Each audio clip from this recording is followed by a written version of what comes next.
بسم اللہ الرحمن الرحیم۔ تفسیر ہدایت القرآن سورۃ البقرہ جلد 1 صفحہ نمبر 124۔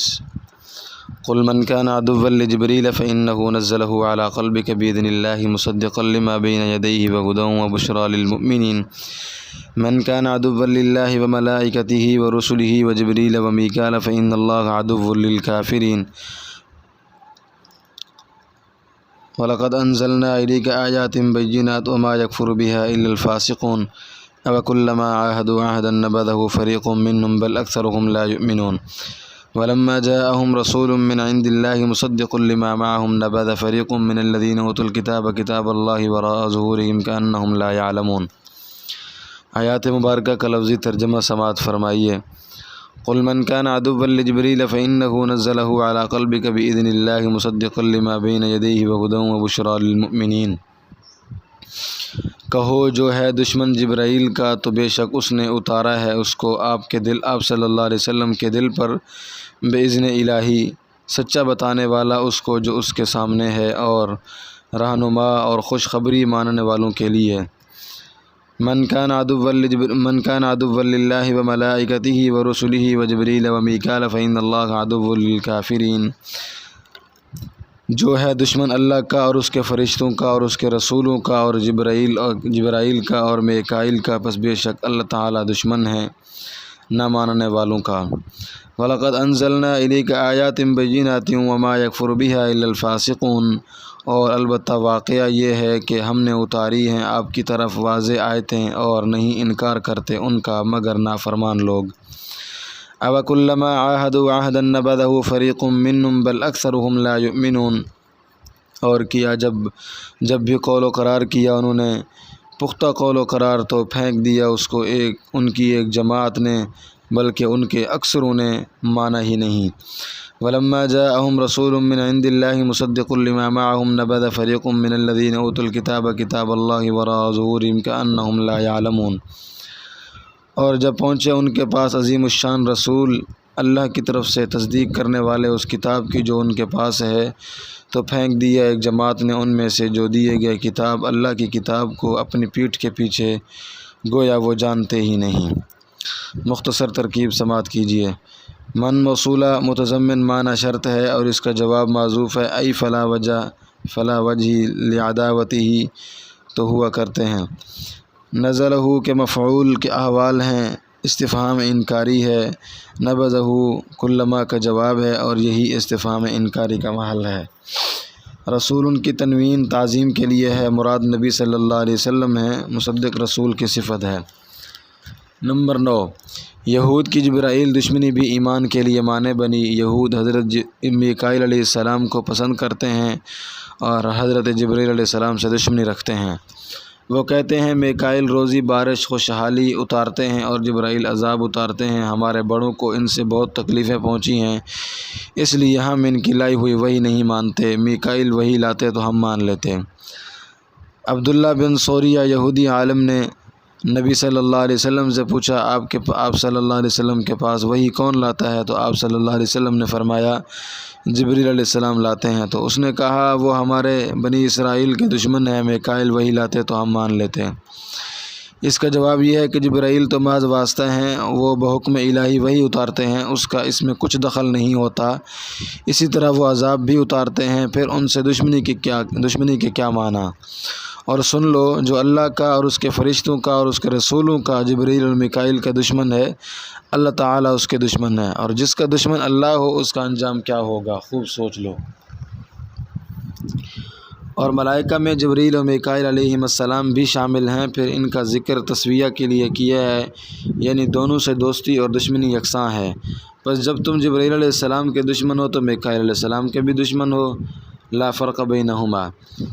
اور درمیان کلام میں قرآن کریم کے تعلق سے 4 باتیں بیان فرمائی ہیں۔ نمبر 1، حضرت جبرائیل علیہ السلام بإذن الہی قرآن کریم کے وحی نبی صلی اللہ علیہ وسلم کے دل پر اتارتے ہیں۔ قرآن کریم کی وحی ہمیشہ جبرائیل علیہ السلام لاتے تھے اور آپ صلی اللہ علیہ وسلم کے سامنے پڑھتے تھے، آپ صلی اللہ علیہ وسلم کو نازل کیا ہوا قرآن یاد ہو جاتا تھا، اور دل بوجھ لیتا تھا۔ جبرائیل کا پڑھنا صرف کان میں نہیں پڑتا تھا، کیونکہ کان میں پڑی ہوئی بات تو دوسرے کان سے نکل بھی جاتی ہے، اور جب بات دل میں اتر جائے تو نکلنے کا سوال ہی نہیں۔ نمبر 2، قرآن کریم سابقہ تمام سماوی کتابوں کی تصدیق کرتا ہے، کیونکہ سب ایک سرچشمہ سے نکلی ہوئی نہریں ہیں۔ اس میں تورات کی تصدیق بھی آ گئی۔ آیت تورات کی تصدیق کے ساتھ خاص نہیں، عام ہے۔ نمبر 3، قرآن کریم سبھی انسانوں کی رہنمائی کے لیے نازل ہوا ہے، ھدی للناس ہے، سب انسانوں کے لیے پیام رحمت ہے۔ یہ مسلمانوں ہی کی مبارک کتاب نہیں، آج کل لوگوں کو ایسی غلط فہمی ہو گئی ہے۔ نمبر 4، قرآن کریم ان لوگوں کو خوشخبری سناتا ہے جو اس کی بات مان لیتے ہیں۔ یہ آدھا مضمون ہے، اور جو لوگ اس کی دعوت نہیں مانیں گے ان کو برے دن سے سابقہ پڑے گا۔ قل من كان عدوا لجبريل فإنه نزله على قلبك بإذن الله مصدقا لما بين يديه وهدى وبشرى للمؤمنين من كان عدوا لله وملائكته ورسله وجبريل وميكال فإن الله عدو للكافرين۔ ترجمہ، جو شخص جبرائیل کے دشمن ہے تو ہوا کرے، کیونکہ انہوں نے قرآن پاک کو آپ صلی اللہ علیہ وسلم کے قلب پر بإذن الہی نازل کیا۔ ان کا قرآن میں کچھ دخل نہیں۔ جو سابقہ کتابوں کی تصدیق کرنے والا ہے اور وہ رہنما ہے، اور ایمان لانے والوں کے لیے معجزہ ہے۔ جو اللہ کا دشمن ہے، اس کے فرشتوں کا اور اس کے رسولوں کا اور جبریل و میکائیل کا، تو اللہ قرآن پر ایمان نہ لانے والوں کے دشمن ہیں۔ نمبر 10، نقض عہد کی خسرت بھی یہود کے لیے مانع ایمان بنی۔ تمام امتوں سے ان کے انبیاء کے توسط سے عہد الست میں قول و قرار کی لیا گیا کہ جب نبی آخر الزمان صلی اللہ علیہ وسلم مبعوث ہوں تو وہ ان پر ایمان لائیں اور ان کی مدد کریں۔ اس عہد کا ذکر سورۃ آل عمران آیت 81 میں ہے۔ پس کیا بنی اسرائیل سے امید کی جائے کہ وہ اس پیمان کا لحاظ کر کے ایمان لائیں گے؟ نہیں، اس کی امید نہیں۔ وہ حد اطاعت سے نکلنے والے لوگ ہیں، وہ اس قول و قرار کا پاس و لحاظ نہیں کریں گے، اور نقض عہد ان کی پرانی عادت ہے۔ انہوں نے جب بھی اللہ سے کوئی عہد کیا تو ان کی ایک جماعت نے اس کو پس پش ڈال دیا، اور زیادہ تر لوگوں نے تو اس کو قبول ہی نہیں کیا۔ مثلا نمبر 1، انہوں نے تورات کا مطالبہ کیا، یہ ایک عہد تھا، وہ اس کو قبول کریں گے، مگر جب تورات دی گئی تو قبول کرنے سے انکار کر دیا، یہاں تک کہ ان کا مرغہ بنانا پڑا تب قبول کیا، اور وہ بھی صرف زبانی، دل تو ان کے انکاری تھے۔ نمبر 2، جب موسیٰ علیہ السلام طور پر تورات لینے گئے تو ان کی ایک جماعت ایمان سے پھر گئی اور بچھڑے کو خدا بنا لیا، جبکہ ایمان لانا ایک عہد تھا، وہ غیر اللہ کی پوجا نہیں کریں گے۔ نمبر 3، تورات قبول کرنے کے بعد مچھیروں نے سبت کی حرمت پامال کی تو ان کو بندر بنا دیا تاکہ مداہنت کرنے والوں کو عبرت حاصل ہو۔ غرض، نقض عہد ان کی پرانی خصلت ہے۔ اب ان کے پاس عظیم الشان رسول آئے ہیں اور قرآن کریم لائے ہیں جس کی آیتیں واضح ہیں، اور وہ تورات کی تصدیق کرتی ہے، اور تورات میں نبی آخر الزمان صلی اللہ علیہ وسلم پر ایمان لانے کا عہد ہے، مگر ان کی ایک جماعت نے اس کو پس پش ڈال دیا، گویا وہ تورات کے اس حکم کو مانتے ہی نہیں۔ پس کچھ ہی خوش نصیب افراد ایمان لائے، باقی محروم رہے۔ وَلَقَدْ أَنزَلْنَا إِلَيْكَ آيَاتٍ بَيِّنَاتٍ وَمَا يَكْفُرُ بِهَا إِلَّا الْفَاسِقُونَ أَفَكُلَّمَا عَاهَدُوا عَهْدًا نَبَذَهُ فَرِيقٌ مِّنْهُمْ بَلْ أَكْثَرُهُمْ لَا يُؤْمِنُونَ وَلَمَّا جَاءَهُمْ رَسُولٌ مِّنْ عِندِ اللَّهِ مُصَدِّقٌ لِّمَا مَعَهُمْ نَبَذَ فَرِيقٌ مِّنَ الَّذِينَ أُوتُوا الْكِتَابَ كِتَابَ اللَّهِ وَرَاءَ ظُهُورِهِمْ كَأَنَّهُمْ لَا يَعْلَمُونَ۔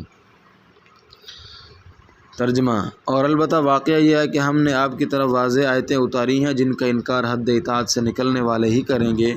کیا ایسا نہیں ہے کہ جب بھی انہوں نے کوئی پختہ عہد کیا تو ان کی ایک جماعت نے ان کو پس پش ڈال دیا، بلکہ ان کے اکثر لوگ تو اس کو دل سے مانا ہی نہیں۔ اور جب ان کے پاس عظیم الشان رسول صلی اللہ علیہ وسلم اللہ کی طرف سے پہنچے تو جو اس کتاب کی تصدیق کرتے ہیں جو ان کے پاس ہے، تو اہل کتاب کی ایک جماعت نے اللہ کی کتاب تورات کو پس پش ڈال دیا، گویا وہ اس کو جانتے ہی نہیں۔ بسم اللہ الرحمن الرحیم۔ واتبعوا ما تتلو الشیاطین علی ملک سلیمان وما کفر سلیمان ولکن الشیاطین کفروا یعلمون الناس السحر وما انزل على الملكين ببابل هاروت وماروت وما يعلمان من احد حتى يقولا انما نحن فتنة فلا تكفر فيتعلمون منهما ما يفرقون به بين المرء وزوجه وما هم بضارين به من احد الا باذن الله ويتعلمون ما يضرهم ولا ينفعهم ولقد علموا لمن اشتراه ما له في الآخرة من خلاق ولبئس ما شروا به انفسهم لو كانوا يعلمون۔ ولو انہم آمنوا واتقوا لمثوبۃ من عند اللہ خیر لو کانوا یعلمون۔ آیات مبارکہ کا لفظی ترجمہ سماعت فرمائی ہے۔ واتبعوا ما تتلو الشیاطین علی ملک سلیمان، اور پیروی کی انہوں نے اس کی جس کو پڑھتے تھے شیاطین بادشاہت میں سلیمان کی۔ وما کفر سلیمان ولکن الشیاطین کفروا یعلمون الناس السحر، اور نہیں کفر کیا سلیمان نے بلکہ شیاطین نے کفر کیا، سکھلاتے ہیں وہ لوگوں کو جادو۔ وما انزل علی الملکین ببابل ہاروت و ماروت، اور جو اتارا گیا دو زمینی فرشتوں پر بابل شہر میں، ہاروت اور ماروت پر۔ وما يعلمان من احد حتى يقولا انما نحن فتنة فلا تکفر، اور نہیں سکھلاتے ہیں وہ دونوں کسی کو بھی یہاں تک کہ کہتے ہیں دونوں اس کے سوا نہیں کہ ہم آزمائش ہیں، پس تو کفر نہ کر۔ فیتعلمون منهما ما يفرقون به بین المرء وزوجه وما هم بضارین به من احد الا باذن اللہ،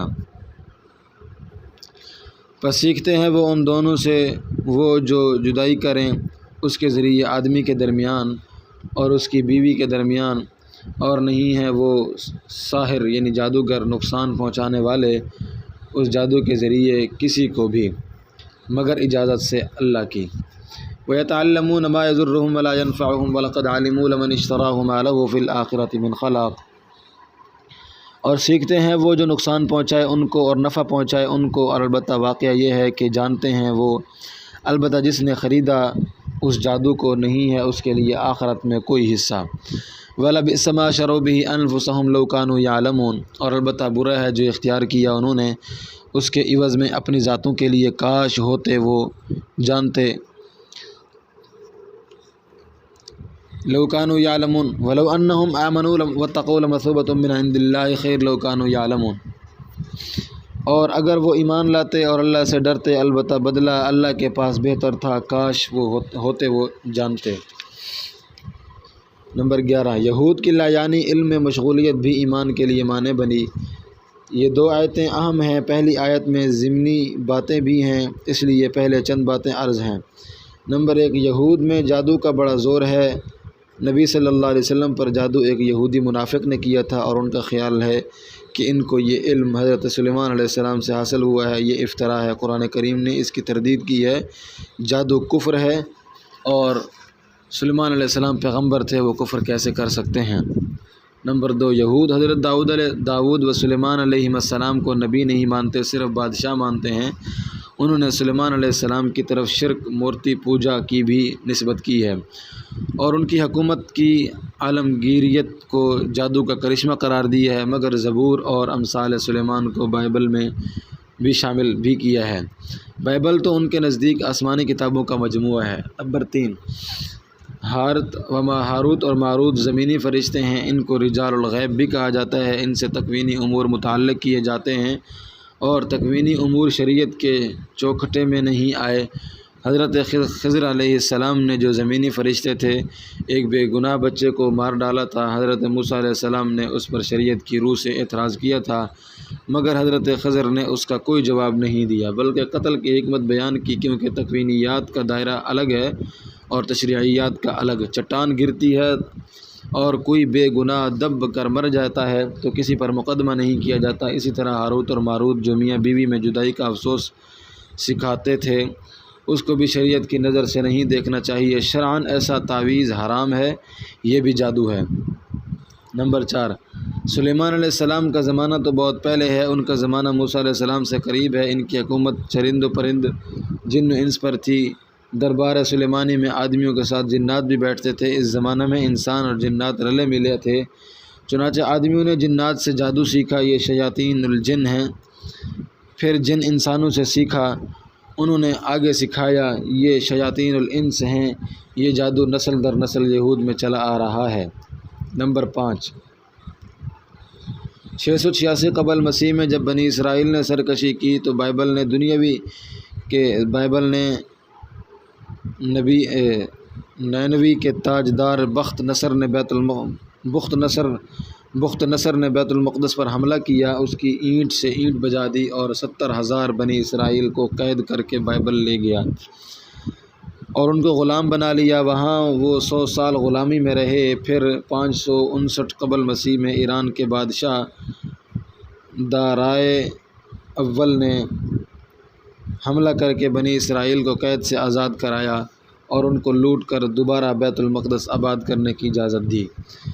اس اسارت کے زمانہ میں حضرت عزیر علیہ السلام مبعوث ہوئے۔ تورات ضائع ہو گئی تھی، اس کو انہوں نے اپنی یادداشت سے لکھوایا، اس لیے بعض نے ان کو اللہ کا بیٹا مان لیا۔ اس غلامی کے دور میں بنی اسرائیل کے آقا ان پر ظلم و ستم ڈھاتے تھے، چین سے سونے بھی نہیں دیتے تھے۔ اللہ نے ان پر رحم فرمایا اور 2 زمینی فرشتوں ہاروت اور ماروت کو مقرر کیا کہ وہ گھر گھر جا کر بنی اسرائیل کو ایک افسوس سکھلائیں جس سے سیٹ اور سٹھانی میں بجے نوکر آرام سے سوئے۔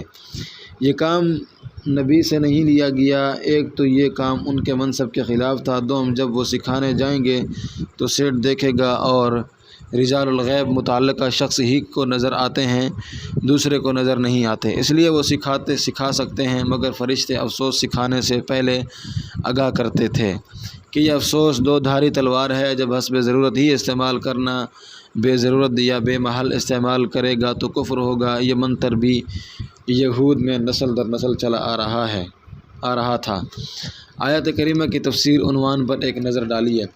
جب اللہ کے عظیم الشان رسول مبعوث ہوئے اور ایک نسخہ کیمیا بھی ساتھ لائے، یہود نے ان کو خوب پہچان لیا تو چاہیے تھا کہ آپ صلی اللہ علیہ وسلم پر ایمان لاتے، آپ صلی اللہ علیہ وسلم کی مدد کرتے، کیونکہ تورات میں ان سے یہ عہد لیا گیا تھا، مگر انہوں نے تورات کو پس پش ڈال دیا، گویا وہ اس کو جانتے ہی نہیں اور ایمان نہیں لائے، اور ایک لایانی علم جادو میں لگ گئے جو عہد سلیمانی میں شیاطین نے انسانوں کو سکھایا تھا، اور یہود جو اس کی نسبت سلیمان علیہ السلام کی طرف کرتے ہیں وہ افطرا ہے۔ سلیمان علیہ السلام اللہ کے نبی ہیں، وہ بھلا ایسا کفر یہ عمل کیسے سکھا سکتے ہیں؟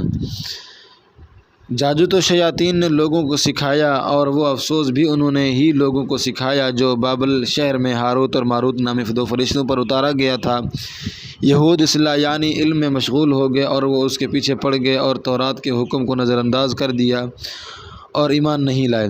فائدہ نمبر 1، ہاروت اور ماروت جب کسی کو تعویذ سکھاتے تھے تو پہلے کان کھول دیتے تھے کہ ہم 2 دھاری تلوار ہیں، تیرے ہاتھ میں دے رہے ہیں، اس کو محل ہی میں استعمال کرنا ورنہ کافر ہو جائے گا۔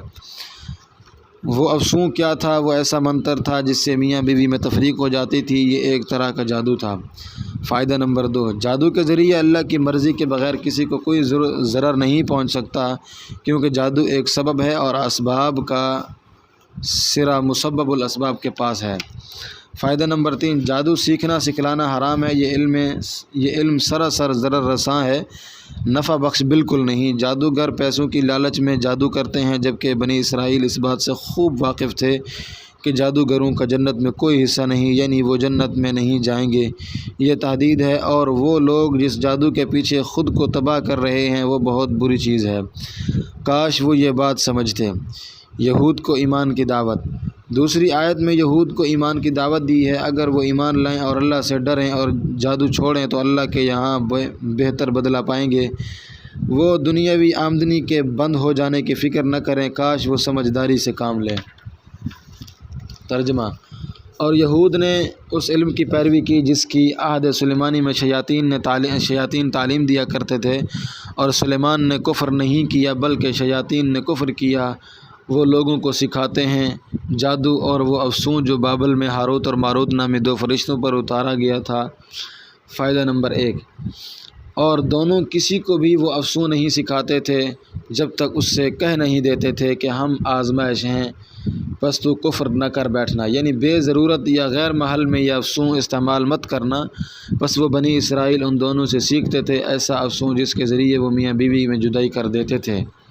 فائدہ نمبر 2، اور جادوگر کسی کو بھی اذن خداوندی کے بغیر ضرر نہیں پہنچا سکتے۔ فائدہ نمبر 3، اور جادوگر ایسا علم سیکھتے ہیں جو ان کے لیے ضرر رساں ہے، نفع بخش بالکل نہیں، اور وہ بنی اسرائیل اچھی طرح جانتے ہیں کہ جس نے جادو اختیار کیا اس کا آخرت میں کوئی حصہ نہیں، اور بہت بری ہے وہ چیز جادو جس کے بدلے وہ اپنی جانیں بیچ رہے رہے ہیں، کاش ان کو عقل ہوتی۔ دعوت ایمان، اگر وہ ایمان لاتے اور اللہ سے ڈرتے، اللہ کے یہاں جادو کی آمدنی سے بہتر بدلہ پاتے، کاش وہ سمجھداری سے کام لیتے۔ بسم اللہ الرحمن الرحیم، یا ایھا الذین آمنوا لا تقولوا راعنا وقولوا انظرنا واسمعوا وللکافرین عذاب علیم۔ ما یود الذین کفروا من اہل الکتاب ولا المشرکین ان ینزل علیکم من خیر من ربکم واللہ یختص برحمتہ من یشاء واللہ ذو الفضل العظیم۔ آیات مبارکہ کا لفظی ترجمہ سماعت کیجیے۔ یا ایھا الذین آمنوا لا تقولوا راعنا، اے وہ لوگو جو ایمان لائے مت کہو راعنا وقولوا انظرنا واسمعوا، اور کہو انظرنا اور سنو، وللکافرین عذاب علیم، اور منکرین کے لیے دردناک سزا ہے۔ ما یود الذین کفروا من اہل الکتاب، نہیں پسند کرتے جنہوں نے انکار کیا اہل کتاب سے، ولا المشرکین ان ینزل علیکم من خیر من ربکم، اور نہ مشرکین کے اتاری جائے تم پر کوئی بھلائی تمہارے رب کی طرف سے۔ واللہ یختص برحمتہ من یشاء، اور اللہ تعالیٰ خاص کرتے ہیں اپنی رحمت کے ساتھ جس کو چاہتے ہیں۔ واللہ ذو الفضل العظیم، اور اللہ تعالیٰ فضل والے ہیں بڑا۔ لفظ آیات مبارکہ کی ترکیب: راعن امر واحد مذکر حاضر، نا ضمیر جمع متکلم مصدر مراعات رعایت کرنا خیال کرنا، انظر امر صیغہ واحد مذکر حاضر، نا ضمیر جمع متکلم باب نصر و سمع نظر نظر کرنا دیکھنا، بصارت اور بصیرت دونوں طرح دیکھنے کے لیے ہے۔ اہل کتاب اور مشرکین کے مسلمانوں کے ساتھ معاملات۔ اب تک قرآن کریم اور نبی صلی اللہ علیہ وسلم کے ساتھ اہل کتاب یہود و نصارہ کے معاملات کا ذکر تھا۔ اب مسلمانوں کے ساتھ ان کے معاملات کا تذکرہ شروع ہو رہا ہے۔ بعض معاملات میں اہل کتاب کے ساتھ مشرکین بھی شریک ہیں۔ نمبر 1، یہود شرارت سے راعنا کہتے ہیں، مسلمانوں کو اس لفظ کے استعمال سے روک دیا ہے۔ یہود کبھی نبی صلی اللہ علیہ وسلم کے مجلس میں آ کر بیٹھتے تھے اور دوران گفتگو بطور شرارت کہتے تھے راعنا، ہمارا لحاظ کیجیے، یعنی بات ہمارے پلے نہیں پڑی، کچھ وضاحت کیجیے۔ اس لفظ کے معنی اس کی زبان میں احمق کے بھی ہیں، ان کی زبان میں احمق کے بھی ہیں، اور زبان دبا کر بولتے راعینا ہو جاتا، جس کے معنی ہے ہمارا چرواہا۔ مسلمان ان کی یہ شرارت نہیں سمجھ سکے اور وہ بھی یہ لفظ استعمال کرنے لگے، اس لیے مسلمانوں کو اس لفظ کے استعمال سے منع کیا اور فرمایا کہ ضرورت پیش آئے تو انظرنا کہو، اس کے بھی یہی معنی ہے، ہمیں دیکھیے، یعنی ہماری رعایت کیجیے، بات کی کچھ وضاحت کیجیے، اور فرمایا توجہ سے سنو تاکہ انظرنا کہنے کی نوبت نہ آئے، اور فرمایا جو حکم نہیں مانے گا وہ راعنا کہے گا، اس کو دردناک سزا دی جائے گی۔ فائدہ: ایسا لفظ جس میں غلط مفہوم کا احتمال ہو یا اس سے کوئی غلط فہمی پیدا ہو سکتی ہو استعمال نہیں کرنا چاہیے۔ اسی طرح مقتدا کو ایسا کام بھی نہیں کرنا چاہیے جو عوام کی گمراہی کا سبب بنے۔ یا ایھا الذین آمنوا لا تقولوا راعنا وقولوا انظرنا واسمعوا وللکافرین عذاب علیم۔ ترجمہ: اے ایمان والو، راعنا مت کہو، انظرنا کہو اور سنو، اور نہ ماننے والوں کے لیے دردناک سزا ہے۔ نمبر 2، اہل کتاب اور مشرکین کو مسلمانوں کی ترقی ایک آنکھ نہیں بھاتی۔ ہجرت کے بعد مسلمانوں کی ترقی شروع ہوئی، یہ بات مدینہ کے یہود کو اور مکہ کے مشرکین کو کھلتی تھی، وہ اسلام کو سرنگوں دیکھنا چاہتے تھے۔ آج بھی ان کا یہی حال ہے، مگر اللہ جسے اللہ بڑھائے اسے کون گھٹائے، اللہ کے فضل کو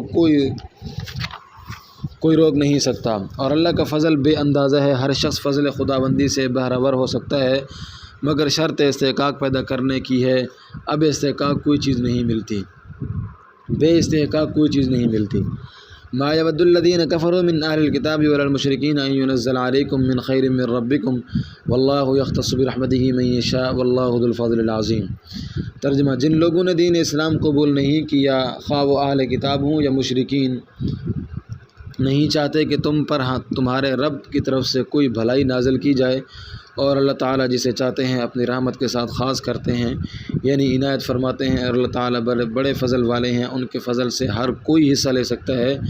شرط استحقاق کی ہے، ایمان لائے اور عمل صالح کرے تو وہ دارین میں سرخرو ہوگا۔ واللہ اعلم بالصواب۔